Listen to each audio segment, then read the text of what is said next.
മലയാളികൾ ഒന്നടങ്കം വെയിറ്റ് ചെയ്തിരുന്ന ഹൊറർ പടം. ഒരു മലയാളം ഹൊറർ സിനിമയാണ്. പക്ഷെ അതിന്റെ തമിഴ് വേർഷനാണ് ആദ്യം ഇറങ്ങിയിട്ടുള്ളത്. കണ്ട, ആദ്യം തമിഴ്, പിന്നെ Malayalam. Pan Indian marketing. Next Telugu ആണ്. അറിയാനായിട്ട് ചോദിച്ചതാണ്. നമ്മുടെ ബ്രിട്ടീഷ് ഇംഗ്ലീഷ് പറഞ്ഞാലും തൃശ്ശൂർ സ്ലാങ് കയറി വരുന്ന ഗായത്രി ചേച്ചിയുടെ പടം. തൃശ്ശൂർ ചേച്ചി, ഗായത്രി സുരേഷിന്റെ പടമാണ്. കിട്ടു പറഞ്ഞ വൺ കിട്ടു. ഡയസീറ എന്ന് ഇതിന്റെ വാല് കെട്ടാൻ പറ്റില്ല. അജതി പെട്ട സാധനം. പക്ഷെ കാണേണ്ട രീതി മാത്രം മാറ്റണം. മലങ്കൾട്ടായിട്ട് കണ്ടു കഴിഞ്ഞാൽ പെട്ട സാധനം. ചിരിച്ച് പണ്ടാരടങ്ങി എന്ന് വേണമെങ്കിൽ പറയാം. ചിരിച്ച് ചത്തു എന്ന് ഞാൻ പറയുന്നില്ല, കാരണം ചത്തു കഴിഞ്ഞാൽ ഞാൻ അവിടെ വന്നിരിക്കില്ലല്ലോ. സോ ആദ്യം തന്നെ ഒരു സ്റ്റാറ്റ്യൂട്ടറി വാർണിംഗ് തരാം. ഭക്ഷണം കഴിച്ചുകൊണ്ട് ഈ സിനിമ കാണാതിരിക്കുക. കാരണം ഓരോ സീനിൽ ചിരിച്ചു കഴിഞ്ഞാൽ ഭക്ഷണം തൊണ്ടേ കയറും, അവസാനം ഉയിര് പോയി എന്നൊന്നും പറഞ്ഞിട്ട് കാര്യമില്ല. സിനിമയെ പറ്റി പറയുന്നതിന് മുമ്പ് ആദ്യം കുറച്ച് നന്ദി രേഖപ്പെടുത്താനുണ്ട്. സ്വന്തം കയ്യത്തെ കാശ് പോയാലും കുഴപ്പമില്ല, നാട്ടുകാർ ഡിപ്രഷൻ മറക്കട്ടെ, വേദനകൾ മറക്കട്ടെ പറഞ്ഞിട്ട് ഈ സിനിമ ഇറക്കിയ ഗോപിക ചേച്ചിക്ക് എന്റെ നമോഭാഗം. വേറെ ആരെങ്കിലും ചെയ്യോ?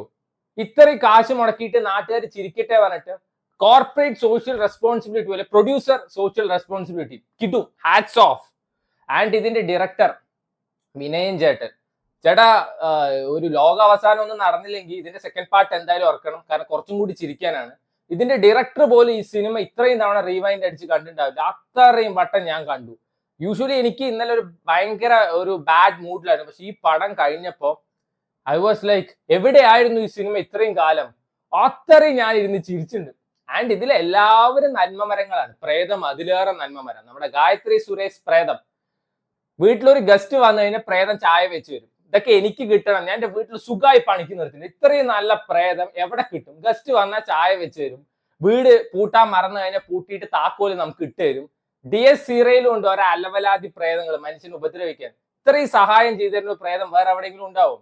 അതേപോലത്തെ 24x7 മറ്റേ തുണി തയ്ച്ചുകൊണ്ടിരിക്കും. എനിക്ക് തോന്നുന്നു ഇന്ത്യയുടെ എക്കണോമി ഇമ്പ്രൂവ് ചെയ്യാൻ വേണ്ടിട്ട് ടെക്സ്റ്റൈൽ എക്സ്പോർട്സ് കൂട്ടാൻ വേണ്ടിയിട്ടാണോ ചേച്ചി? അറിയാണ്ട് ചോദിക്കുകയാണ്.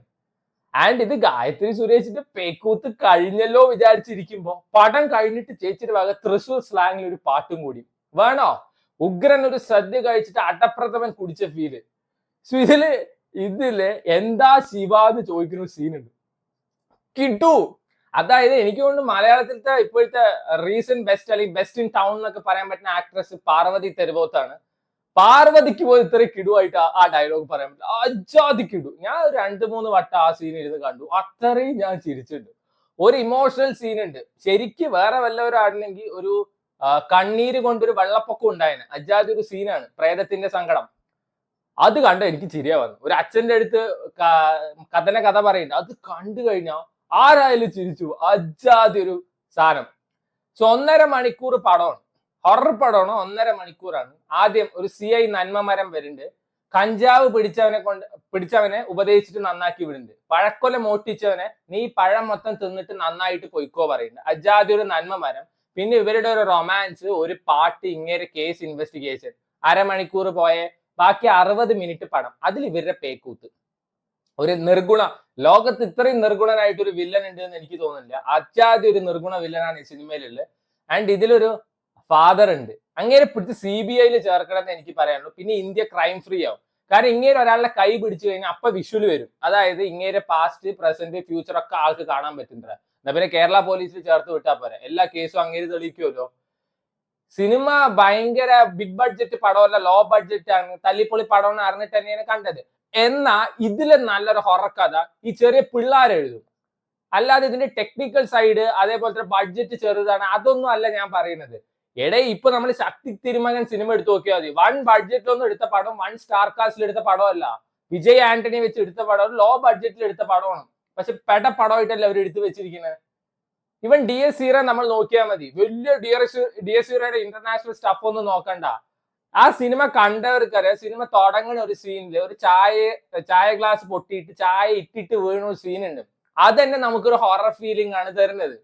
ഇവൻ പ്രേതം അല്ലെങ്കിൽ ഹൊറർ ഫീലിംഗ് പറയുന്ന സാധനം രാത്രി മാത്രമേ ഉള്ളൂ പറഞ്ഞിട്ട് നട്ടുച്ചയ്ക്ക് നട്ടാ പകൽ ഒരു പൂച്ച കരയുന്നതാ, അങ്ങനെ ഒരു മതിലിന്റെ അവിടെ ഒരു സീൻ ഉണ്ട്. ആ സീൻ വരെ നമുക്കൊരു ഹൊറർ ഫീലിംഗ് തന്നെന്ന് വെച്ചാൽ അവിടെയാണ് ഒരു ഡയറക്ടറിന്റെ കഴിവ്, അല്ലാതെ പേക്കൂത്ത് എടുത്തു വെക്കുന്നതിനല്ല. എന്തായാലും മലങ്കൾട്ട് എന്നുള്ള രീതി കണ്ടു കഴിഞ്ഞാൽ അത്യാവശ്യം നല്ലോണം ചിരിക്കാനുള്ള പടമാണ്. ഞാൻ നന്നായി എൻജോയ് ചെയ്ത് കണ്ട സിനിമയാണ്. സോ ഈ സിനിമ എല്ലാവർക്കും ഇഷ്ടപ്പെടുന്ന ആൾക്കാരുണ്ടാവും, ഇതും ഇഷ്ടപ്പെടുന്ന ആൾക്കാരുണ്ടാവും. അല്ല അജാതി ഒരു പേക്കൂത്ത് പടമാണ് ഇത്. ഗായത്രി സുരേഷിന്റെ പെർഫോമൻസ് ഇഷ്ടപ്പെടുന്ന ആൾക്കാരുണ്ടാവും, ഈ പേക്കൂത്ത് കണ്ടിട്ട് ഇഷ്ടപ്പെടുന്ന ആൾക്കാരുണ്ടാവും. അതാണ് എനിക്ക് ക്വസ്റ്റ്യൻ. എനിക്ക് ഭയങ്കര ഡൗട്ടായിരുന്നു അത്. ആൾക്ക് ഏതൊക്കെ പടത്തിൽ, ഈവൻ ക്രിസ്റ്റഫർ നോളന്റെ പടത്തിൽ ആളെ കാസ്റ്റ് ചെയ്തിട്ട് കാര്യമില്ല, തൃശ്ശൂർ സ്ലാങ് മാറ്റാതെ ഒന്നും നടക്കാൻ പോണില്ല. ഇവിടെ ഓരോ നടന്മാരെ അല്ലെങ്കിൽ നടിമാരൊക്കെ 50 കിലോ ട്രാൻസ്ഫോർമേഷൻ നടത്തി, 60 കിലോ ട്രാൻസ്ഫോർമേഷൻ നടത്തി പറയുമ്പോൾ ചേച്ചിക്ക് ഈ സ്ലാങ് മാറ്റാൻ ഇതുവരെ ആയിട്ടില്ലേ? അല്ലെങ്കിൽ വേറെ ആരെയും വെച്ച് ഡബ് ചെയ്യുക, അപ്പൊ കുറച്ചും കൂടി വൃത്തികേട് കുറവായി കിട്ടും. So try it out if you have time. Manorama മാക്സിൽ അവൈലബിൾ ആണ്.